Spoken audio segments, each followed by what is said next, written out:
আসসালামু আলাইকুম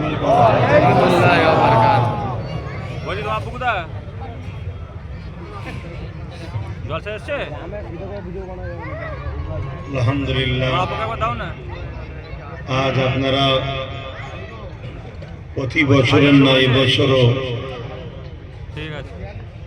আহমদাবাদে কোরআন সুন্নাহ ইজমা কিয়াস তথা আহলে সুন্নাত ওয়াল জামাআতে মতদর্শে দ্বীনি মাহফিল আপনারা করেছেন। সেই মাহফিলে আপনারা যারা এসেছেন, এই মাহফিলের আদব হচ্ছে বসা। আমার আগে হযরত বলছিলেন, এটা হলো এই মাহফিলে বসাটা হচ্ছে আমাদের আদব। তাই আমাদের প্রত্যেকের উচিত নিজ নিজ দায়িত্বে মাহফিলে এসে জমে জমে বসে যাওয়া। এত ব্যস্ত